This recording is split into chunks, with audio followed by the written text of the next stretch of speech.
Chers amis, bonjour, joie nouvelle de se retrouver dans notre émission Ta parole est vérité. Et nous allons recommencer une petite catéchèse fondamentale, d'abord sur l'introduction aux évangiles, et puis on reprendra progressivement un commentaire de l'évangile de Jean. Alors je voudrais d'abord, avant de commencer, vous annoncer une bonne nouvelle. Nous avons la chance d'avoir aujourd'hui, grâce au net, la possibilité d'écouter la radio qui est ici à Yaoundé. Vous savez que la radio du Père et Marie, c'est Christ Radio, qui se trouve à Odja, qui émet à Yaoundé sur la 100.3. Et aujourd'hui, tous ceux d'entre vous, à travers le monde entier, qui veulent écouter la radio, vous pouvez écouter la radio, même s'il n'y a pas d'émetteur et de radio, sur votre téléphone, grâce à un téléchargement de Zeno Radio. Donc en téléchargeant sur Play Store Zeno Radio sur votre téléphone, une fois que vous aurez installé ce petit logiciel, vous cliquerez ensuite sur Cameroun et vous verrez donc l'icône de Christ Radio. Et quand vous cliquerez sur l'icône de Christ Radio, vous pourrez écouter donc la radio partout où vous êtes à travers le monde entier. Je vous rappelle que cette radio, habituellement il y a une émission à 8h chaque matin, heure du Cameroun, une émission à 10h30 ensuite, et une troisième émission à 17h. Ça, c'est le lundi, le mardi, le jeudi et le vendredi. Donc voici les horaires. En général, si vous voulez, première des choses, connectez-vous à l'émission de 8h et ensuite vous aurez tous les programmes possibles. Le mercredi et le dimanche à 19h, donc le mercredi, ainsi que le dimanche à 19h, c'est un temps de réponse aux questions. Donc si vous avez des questions, n'hésitez pas. Et quelque part, moi ça ne me dérangerait pas si quelqu'un voulait discuter avec sa famille un moment ou à un autre, qu'on décide de prendre une demi-heure à la radio pour que vous posiez toutes vos questions et je répondrai en direct, réponse aux questions pour des problèmes familiaux ou un enfant qui est parti dans une secte ou une nouvelle église ou tout le reste. Moi je suis assez ouvert. Donc mercredi et dimanche, 19h, ce sont les réponses aux questions. Lundi, mardi, jeudi, vendredi, 8h, 10h30, 17h, des émissions en direct faites par le Père et Marie sur Christ Radio. Le mercredi, en général, donc, on fait des rediffusions des émissions de la semaine. Et le samedi, il y a une émission à 8h qui habituellement est une émission qui est consacrée plutôt à la Vierge Marie. La dernière fois, par exemple, à 8h, on a essayé de réfléchir sur le fait que nous disions que Marie est médiatrice de toute grâce. Est-ce qu'on peut concevoir, théologiquement parlant, que Marie soit médiatrice de toute grâce? Si on comprend Marie médiatrice de toute grâce comme étant Jésus qui pour donner une grâce à quelqu'un demande à Marie, à mon avis ça n'a pas beaucoup de sens. Et ça pose un problème sérieux puisque la Vierge Marie, nous les catholiques, nous croyons qu'elle a reçu une grâce qu'on appelle l'Immaculée Conception. Et lorsque Marie a reçu l'Immaculée Conception, Marie n'existait pas encore. Donc comment la grâce de l'Immaculée Conception impliquerait que Marie soit médiatrice de toute grâce? Prenons un autre exemple. Dans Actes chapitre 9, on voit Saint Paul qui se convertit. Et quand Saint Paul se convertit, on ne parle pas de Marie. Est-ce que la conversion de Saint Paul implique la médiation de Marie? Et c'est pour ça que ce thème de médiatrice de toute grâce implique donc de réfléchir. Et la seule solution pour moi, alors je vous dis ça simplement aujourd'hui pour ceux qui peuvent comprendre, c'est que lorsque le Christ est mort sur la croix, voici la grâce chrétienne qui est donnée au monde entier. Et lorsque le Christ, en mourant sur la croix, donne toutes les grâces possibles et inimaginables et de salut au monde entier, il y a une place aussi particulière pour Marie. Parce que lorsque Jésus-Christ meurt sur la croix, Jésus-Christ ne meurt pas seul. Et Jésus-Christ est uni à Marie et Marie est unie à Jésus-Christ. Et on dit dans Colossiens 1,24, je me réjouis des souffrances que j'endure pour vous et j'achève en ma chair ce qui manque aux souffrances du Christ pour son corps qui est l'Église. C'est pas moi qui dis, je ne fais que vous lire la Bible. Colossiens 1,24. Et Saint Paul se réjouit de participer aux souffrances du Christ. Eh bien, Marie a participé aux souffrances du Christ d'une manière unique. Et lorsque Jésus-Christ est mort sur la croix, la seule personne qui croyait était Marie. Alors la question qu'on peut se poser, est-ce que donc cette grâce chrétienne implique quand même une petite présence mariale qui ferait alors qu'on pourrait dire que toutes les grâces chrétiennes, Marie étant présente, ferait de Marie médiatrice de toute grâce? En tout cas, c'est une réflexion, vous y réfléchirez et on essaiera de voir avec le temps. Alors, je vous rappelle aussi mon numéro WhatsApp, pour ceux qui le veulent, qui est présent donc en bas de l'émission, là, vous pouvez regarder sur l'écran. Parce qu'avec mon numéro WhatsApp, vous pourrez donc poser vos questions pour les réponses aux questions. Et alors, il est écrit, mais je le réécris quand même. C'est 6 77 34 66 61. Alors j'en profite pour dire à tous ceux qui me bipent pendant l'émission que si vous m'avez bipé 3 fois, je vous ai mis sur une liste noire. Parce que moi je n'aime pas les gens qui me bipent. Donc ce numéro WhatsApp, vous pouvez donc envoyer, et si vous me demandez par WhatsApp le lien de Zeno Radio, je vous enverrai donc directement le lien de Zeno Radio par le numéro WhatsApp, et vous pouvez poser toutes vos questions par WhatsApp lorsqu'il y a la réponse aux questions, chaque mercredi soir à 19h et chaque dimanche soir à 19h.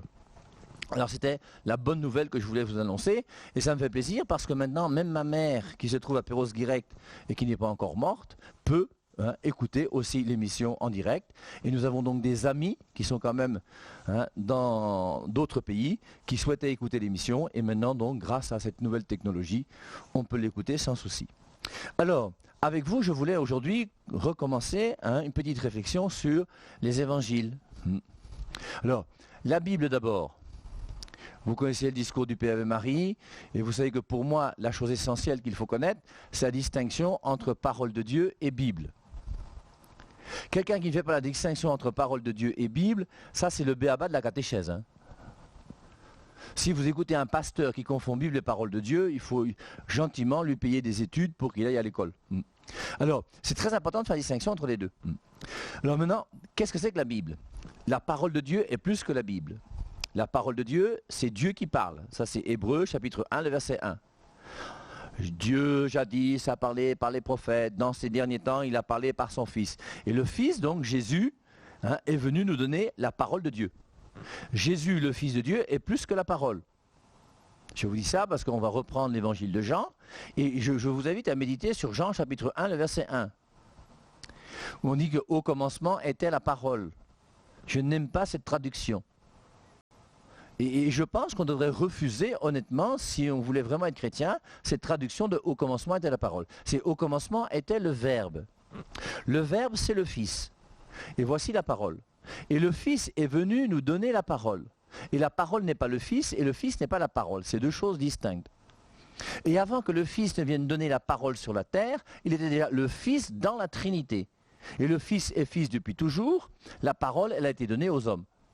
Donc c'est pour ça que quelque part, il y a une distinction entre parole et le Fils qui est importante à faire. Mais on y reviendra. Donc la parole est donnée par Jésus-Christ. Elle est donnée, je vous rappelle, à ses apôtres, Luc 10,16, celui qui vous écoute m'écoute. Il y en a 1 Timothée 3,15, l'Église est colonne et appui de la vérité. La vérité, c'est la parole de Dieu, comme dit le titre de cette émission, ta parole est vérité. Et la parole de Dieu est gardée dans l'Église, elle est donnée et transmise par les apôtres. Et on a vu donc que c'est plus tard, en l'an 400, que l'Église va discerner le nombre de livres du Nouveau Testament, et que l'Église, vers l'an 400, va nous dire que dans l'Ancien Testament, dans le Nouveau Testament, il y a 27 livres. Et c'est parce que l'Église a discerné ces livres que nous avons aujourd'hui 27 livres dans le Nouveau Testament. C'est pour ça que le Nouveau Testament qui est né en l'an 400, vous ne pouvez pas avoir un seul texte biblique qui vous parle du Nouveau Testament. On avait vu, je ne reviens pas dessus, mais que le mot écriture dans la Bible ne désigne jamais la Bible. La Bible, c'est en l'an 400, ce qu'on appelle la Vulgate, qui a, je vous rappelle, 46 livres dans l'Ancien Testament, plus 27 livres dans le Nouveau Testament. Et on a eu 73 livres dans la Bible, qui a été traduite par Saint Jérôme, donc en l'an 400, voici la Bible qui apparaît. Et avant l'an 400, la Bible n'existe pas. Il y a des textes qu'on lit, il y a des textes qu'on pense être inspirés par Dieu, il y a toutes ces choses, oui, qui existent, oui. Mais la Bible au sens strict, il a fallu attendre donc Saint Jérôme avec l'Église qui discerne dans tous ses livres. Alors, tout ça c'est pour vous montrer toujours qu'il y a la parole de Dieu qui est plus que l'Église, mais l'Église reçoit la parole de Dieu et l'Église transmet cette parole. La parole de Dieu transmise par l'Église est plus que ce qui est écrit. Je vous rappelle Jean chapitre 20 verset 30-31, Jean chapitre 21 verset 25. Le Christ a fait en présence de ses disciples beaucoup d'autres miracles qui ne sont pas écrits dans ce livre. Je reprends avec vous Colossiens 4,16 que certains connaissent déjà. Dans Colossiens 4,16, on voit Saint Paul qui dit « La lettre que je vous ai envoyée chez vous les Colossiens, envoyez-la aussi à Laodicée. Et la lettre que j'ai envoyée à Laodicée, lisez-la aussi chez vous à Colosse. Et on s'aperçoit que l'Église a discerné 27 livres dans le Nouveau Testament. Parmi ces 27 livres, il y a 13 épîtres de Paul. Et parmi ces 13 épîtres de Paul, l'épître aux Laodicéens n'existe pas. Donc Saint Paul nous parle dans Colossiens 4,16 d'une épître aux Laodicéens, qu'il a envoyée lui aux Laodicéens. Il dit, l'épître que moi je vous ai envoyée à Colosse, lisez-la chez vous, et ensuite envoyez-la aux habitants de Laodicée. Et comme j'ai envoyé une lettre à Laodicée, prenez aussi la lettre de Laodicée et lisez-la chez vous. Cette épître n'existe pas, elle est perdue. Il n'y a que 13 épîtres de Paul, certains d'entre vous doivent les connaître aujourd'hui par cœur, Romains, 1 Corinthiens, 2 Corinthiens, Galates, Éphésiens, Philippiens, Colossiens, 1 Thessaloniciens, 2 Thessaloniciens, 1 Timothée, 2 Timothée, Tite et Philémon. Et il n'y a pas parmi ces 13 épîtres de Paul d'épître aux Laodicéens, elle est perdue. Et c'est pour ça donc qu'on comprend que la Bible est une partie de la parole de Dieu, mais n'est pas toute la parole de Dieu. Et cette partie de la parole de Dieu qui est importante, qui est la Bible, n'est parole de Dieu que lorsqu'elle est bien interprétée. Lorsqu'on interprète mal la Bible, elle n'est plus parole de Dieu. La parole de Dieu est avant l'Église, l'Église transmet la parole de Dieu et l'Église discerne dans la Bible les livres qui sont inspirés par Dieu et ceux qui ne sont pas inspirés par Dieu. L'Église a autorité sur la Bible, l'Église n'a pas autorité sur la parole de Dieu. C'est pour ça que c'est bien important de bien distinguer les deux. Et comme je vous disais, vous voyez, comme dans Jean 1,1, les gens traduisent, au commencement était la parole. Et comme pour les gens des nouvelles églises, la parole c'est quoi? La parole c'est la Bible. On va passer, vous voyez, dans Jean 1,1, on va passer du Verbe, qui est la deuxième personne de la Trinité, qui est Dieu, à sa parole, et après sa parole, on va passer carrément à la Bible. Et un jour, moi j'étais dans... c'est une église de réveil ou je sais pas, il y a un monsieur qui est entré avec la Bible et le gars vous a dit carrément que voici Jésus. Il faut être malade, croire que la Bible est Jésus, il faut être complètement malade. Parce que Jésus-Christ, il a 2 pieds, un nez de un, il a la vie éternelle, il est Dieu, il est fils de Dieu. La Bible, il n'y a pas de vie dans la Bible, c'est mort la Bible. Donc, on passe du Verbe à la parole, ça c'est la traduction de Jean 1,1. Ensuite, avec Martin Luther, on passe de la parole à la Bible, et après on va faire des confusions terribles. Et c'est pour ça que c'est important d'être précis dans son langage et de bien comprendre que la parole de Dieu est plus que la Bible. La parole de Dieu, elle est vivante. La Bible, c'est un livre qui est mort. Mais cette Bible est un livre très intéressant. Et c'est le livre le plus intéressant qui existe sur la terre. J'en profite pour vous rappeler une fois de plus que la Bible divise les chrétiens. Qu'est-ce qui divise les chrétiens sur la terre aujourd'hui? C'est la Bible. La parole de Dieu ne divise pas les chrétiens. Et tous les chrétiens de la terre cherchent la parole de Dieu. Et la grosse difficulté maintenant, c'est où se trouve cette parole de Dieu? Voilà la vraie question qu'il faut se poser. Est-ce que cette parole de Dieu se trouve dans la bouche de tous les pasteurs qui font des églises aujourd'hui? Où se trouve cette parole de Dieu? Alors, la parole de Dieu se trouve premièrement dans l'église, mais la Bible est un livre génial et il y a une grande partie de la parole de Dieu qui se trouve dans la Bible parce que la Bible est un livre inspiré par Dieu. On peut lire la deuxième épître de Pierre, chapitre 1, versets 20 et 21. Lisons. Je vous lis. La deuxième épître de Pierre, chapitre 1, versets 20 et 21. Avant tout, sachez qu'aucune prophétie de l'Écriture ne peut être l'objet d'interprétation particulière. Alors je vais d'abord m'arrêter sur cette première partie de ce verset. Pour qu'on le comprenne bien. Parce que beaucoup de gens connaissent ce verset. Mais ce verset montre bien, je reprends, avant tout, sachez qu'aucune prophétie de l'Écriture ne peut être l'objet d'interprétation particulière. Qu'est-ce que c'est qu'une interprétation particulière? Bien, c'est ton interprétation à toi. Et c'est l'interprétation que tu fais quand tu lis la Bible. Et est-ce que ton interprétation de la Bible, quand tu lis la Bible, est la bonne interprétation? Je vous rappelle 2 Pierre 3,16, dans les écrits de Paul, il se trouve des passages difficiles à comprendre, dont les personnes ignorantes et mal affermies tordent le sens pour leur propre perdition. Lisons même bien 2 Pierre 3,16. C'est ce qu'il fait dans toutes les lettres où il parle de ces sujets. C'est Pierre qui parle. Et Pierre dit, en parlant de Paul, c'est ce qu'il fait dans toutes les lettres où il parle de ces sujets et où se trouvent des passages difficiles à comprendre dont les personnes ignorantes. Moi j'ai fait bac plus 8. dont les personnes ignorantes et mal affermies tordent le sens, comme elles le font du reste des Écritures pour leur propre perdition. Tu n'as pas le droit d'interpréter la Bible comme tu veux. Et donc, je reprends, avant tout, sachez qu'aucune prophétie de l'Écriture ne peut être l'objet d'interprétation particulière. Tu n'as pas le droit de faire une interprétation particulière des Saintes Écritures. J'ai vu, j'ai lu, j'ai cru. Et c'est parce que tu as lu et que tu as cru que c'est la vérité. Et c'est pour ça que maintenant, les Écritures doivent être bien interprétées. Et pour être bien interprétées, il y a quoi? C'est Actes chapitre 8. Et dans Actes chapitre 8, on voit donc notre diacre Philippe. Et le diacre Philippe, qu'est-ce qu'il fait? Eh bien, il a reçu l'Esprit Saint qui lui a demandé d'aller visiter un homme qui est en train de quitter Jérusalem et qui s'appelle l'eunuque éthiopien. Et l'eunuque éthiopien est dans son char, et l'Esprit Saint envoie Philippe auprès de l'eunuque éthiopien, et il lui dit, l'Esprit dit à Philippe, avance et rejoins ce char. Philippe a couru et entendu l'Éthiopien qui lisait le prophète Isaïe. Il lui dit, comprends-tu ce que tu lis? Et c'est la question que je vous pose. Est-ce que tu comprends les Saintes Écritures quand tu les lis? Et si tu ne comprends pas les Saintes Écritures quand tu les lis, qu'est-ce qu'il faut faire? Écoutons la réponse. Le diacre Philippe lui dit, comprends-tu ce que tu lis? Il répondit, comment le pourrais-je si quelqu'un ne me guide? Et tu ne peux pas comprendre les Écritures si tu n'as pas quelqu'un qui te guide. Et qui va te guider pour comprendre les Saintes Écritures? C'est l'Église qui t'a donné le nombre de livres de la Bible. Et toute interprétation de la Bible qui n'est pas conforme à ce que l'Église dit est une interprétation qui est fausse. Et je vous mets au défi de pouvoir me montrer un verset biblique que nous les catholiques on ne respecte pas. Par contre, les autres églises, je prends par exemple Jean 20, 23, où Jésus-Christ dit aux apôtres, tous ceux à qui vous remettrez les péchés, ils leur seront remis. Il souffle sur eux. Première Pentecôte, Jean 20, 21. Et après avoir soufflé sur eux, qu'est-ce qu'il dit? Recevez l'Esprit Saint. Tous ceux à qui vous remettrez les péchés, ils leur sont remis. Chez nous les catholiques, nous avons des prêtres qui remettent les péchés. On respecte les Saintes Écritures.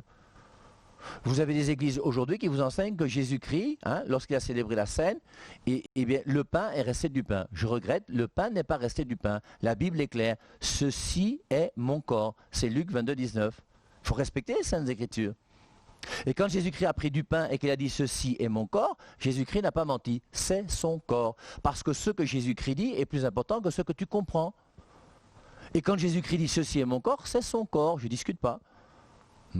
Donc c'est pour ça que c'est important donc, de comprendre que la Bible, avant tout, sachez qu'aucune prophétie de l'Écriture ne peut être l'objet d'interprétation particulière. Car ce n'est nullement par une volonté humaine qu'une prophétie a jamais été présentée, mais c'est poussé par le Saint-Esprit que des hommes ont parlé de la part de Dieu. Et donc, c'est poussé par l'Esprit Saint que des hommes ont parlé de la part de Dieu. La Bible est bien un livre qui est inspiré par Dieu. Et cette Bible, inspirée par Dieu, a été écrite sur une durée de, je ne sais pas, quelque chose comme 1600 ans. La fin, c'est vers l'an après Jésus-Christ, et déjà 1400 ans avant Jésus-Christ, on a commencé à écrire la Bible. Et la Bible, c'est donc 73 livres qui racontent la vie du peuple d'Israël, et puis la vie ensuite de Jésus-Christ et de ses apôtres. Et on a donc ces 73 livres qui sont un seul et même livre qui dure sur une durée, je ne sais pas, 1600 ans peut-être ou quelque chose comme ça. Et on voit dans l'Ancien Testament, choisissez entre 200 et 400 mais peu importe, prophéties de l'Ancien Testament qui se sont réalisées dans le Nouveau Testament. Je vous prends un exemple. Lorsque dans Matthieu chapitre 2, on voit les mages qui viennent rendre visite à Jésus lorsqu'il va naître. Les mages sont arrivés premièrement dans la ville de Jérusalem, parce qu'on sait qu'un roi habite dans la capitale. S'il y a des gens qui venaient voir le roi ici au Cameroun, ils n'iraient pas à Koumégofi ou à Deng Deng. Et forcément, donc, ils vont aller directement bien, là où se trouve le roi. Et le roi se trouve à Jérusalem. Et les mages donc, sont arrivés à Jérusalem. À Jérusalem, qu'est-ce qu'ils font? Ils vont frapper à la porte du roi pour dire où est ton fils. Et Hérode va les recevoir, le roi Hérode. Et ce roi Hérode, donc, qui va recevoir les mages, va comprendre que le Messie que les Juifs annoncent, il est déjà en train de venir. Et qu'est-ce qu'il va faire? Il va chercher dans les Écritures. Et on va reprendre l'Ancien Testament. Et dans l'Ancien Testament, on va trouver un petit prophète qui s'appelle Michée. Et dans Michée, au chapitre 5, on va dire que c'est à Bethléem que le Messie doit naître. Et donc, une prophétie a annoncé, dans Michée chapitre 5, l'endroit où doit naître le Messie qui est Bethléem. Dans Isaïe chapitre 7 verset 14, on a annoncé que la Vierge concevra et enfantera un fils. Et plusieurs siècles plus tard, cette prophétie s'est réalisée. Quand Jésus-Christ meurt sur la croix, on avait annoncé que pas un de ses os ne sera brisé. C'était annoncé des siècles avant la mort du Christ. Et qu'est-ce qui se passe? Quand on envoie les soldats pour briser les genoux et les jambes des gens qui sont crucifiés, les deux larrons, on va leur casser les os et les jambes pour qu'ils ne puissent plus reposer avec leurs pieds et respirer. Ainsi comme ça, ils vont mourir asphyxiés rapidement. Et donc on va casser les jambes du premier, les jambes du deuxième. Et lorsque le soldat va arriver devant Jésus-Christ, il voit que Jésus-Christ est déjà mort. Et que ce n'est pas nécessaire de lui briser les os. Et donc il va simplement trouer sa lance, avec sa lance le cœur de Jésus-Christ. Et du cœur de Jésus-Christ va couler de l'eau et du sang. Et c'est intéressant, comme on l'a vu au début, que cette blessure du cœur de Jésus est la blessure qui va faire que, pour Marie, un glaive te transpercera le cœur. Lorsque le vieillard Siméon lui a dit, lorsqu'elle est partie faire circoncire l'enfant après 8 jours, lorsque le vieillard Siméon lui dit, un glaive te transpercera le cœur, Marie n'a jamais eu un glaive qui a transpercé son cœur. Le cœur de Marie n'a jamais été transpercé par un glaive. Je ne peux pas utiliser ça matériellement, il faut le comprendre spirituellement ou mystiquement. Et le glaive qui va transpercer le cœur de Marie, c'est quel glaive? C'est le glaive qui transperce le cœur de Jésus. Je vous rappelle que Marie est la seule femme sur terre pour qui sa croix, c'est la croix de Jésus. Toi qui m'écoutes là, ta croix, c'est pas la croix de Jésus. Ta croix, c'est que tu n'as pas d'argent. Ta croix, c'est que tu n'as pas de mari. Ta croix, c'est que tu n'as pas le visa. Ta croix, c'est que je ne sais pas quoi encore, moi. Voilà, nos croix, nous les hommes, les voici. Et pour Marie, la croix de Jésus, c'est sa croix elle. Lorsque on a mis un clou dans la main de Jésus et qu'on a commencé à taper, à chaque fois que ça tapait, ça entrait dans le cœur de Marie. Et c'est pour ça qu'il y a une union particulière entre Marie et Jésus-Christ à la croix. Et la souffrance du cœur, on dit même que c'est du cœur de Jésus-Christ que va sortir l'eau et le sang qui sont l'origine des sacrements. Mais Jésus-Christ n'a pas pu offrir sa blessure du cœur puisqu'il était déjà mort. Et c'est Marie qui va offrir la blessure du cœur au Père. Et c'est pour ça qu'il y a une union particulière entre Jésus et Marie à la croix, il faut quand même le reconnaître. Et donc, quand on a annoncé à Marie, un glaive te transpercera le cœur, ça s'est réalisé quelque temps plus tard à la croix, où lorsque le soldat a ouvert le cœur de Jésus-Christ, Marie a été blessée dans son cœur. Alors, on voit donc ce livre qu'on appelle la Bible est un livre absolument génial, formidable, qui n'a pas son pareil sur la terre. C'est le seul livre inspiré par Dieu. Je vous rappelle que pour nous, il n'y a que 2 religions révélées sur la terre. Et les 2 seules religions révélées sur la terre, c'est les religions dans lesquelles Dieu lui-même s'est révélé. Et Dieu s'est révélé à qui? Bien, Dieu s'est révélé forcément à Abraham, à qui il allait rendre visite et tout ce qu'on connaît sur Abraham. Dans Genèse chapitre 12, on lui dit « Quitte ton pays, ta parenté et va vers le lieu que je t'indiquerai ». Et Dieu a parlé à Abraham. Dieu a parlé à Moïse. Ça, c'est l'Ancien Testament, première partie de la Bible. Et Dieu a parlé donc, dans le livre de la Genèse, à Abraham. Ensuite, il fait alliance avec Moïse et le peuple d'Israël. Ensuite, il y aura les rois, avec Saül, avec David, avec Salomon. Après, il y aura la division des royaumes, Jéroboam, Roboam, avec tous les prophètes qui sont là. Ça, c'est tout l'Ancien Testament.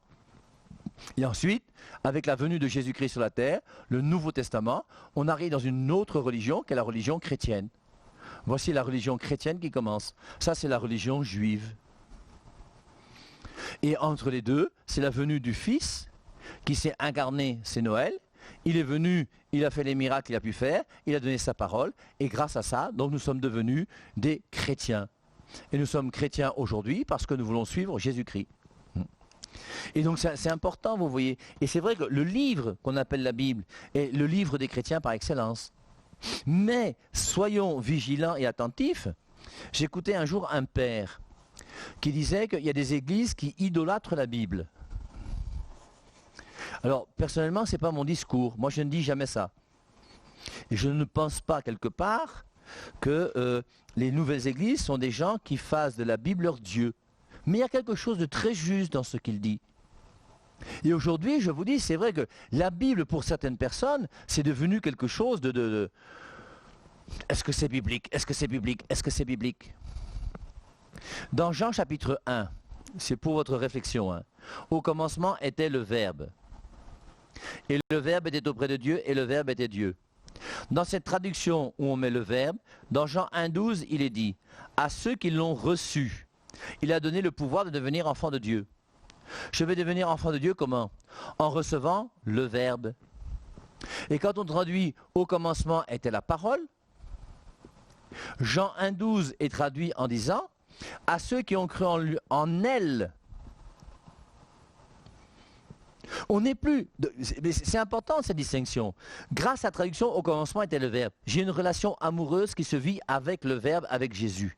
Quand je mets au commencement était la parole, c'est plus le Verbe, c'est la parole. Et c'est sa parole qui devient la source de ma vie divine. Et c'est pour ça que quelque part, au bout d'un moment, on n'a plus une relation personnelle avec le Verbe, avec Jésus, avec Dieu, avec cette personne divine. On a une relation avec la parole. Et comme la parole pour ces gens-là, c'est la Bible, au bout d'un moment, la Bible et la parole prennent la parole de Jésus. Et c'est pour ça que vous avez des gens, parce que moi je n'arrive pas à comprendre, par exemple, qu'aujourd'hui, des gens puissent vous dire, tu iras en enfer. Et c'est pas parce qu'on n'a pas la même doctrine que j'irai en enfer. Et puis toi, tu vas m'envoyer en enfer, que tu es qui d'abord? Mais comment un homme sur terre peut dire que tu iras en enfer?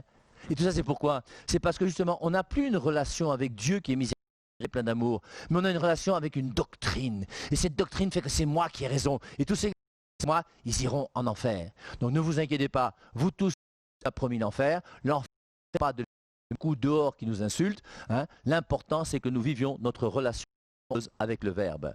Sur ces bonnes paroles, je vous dis à dimanche prochain. Bye bye.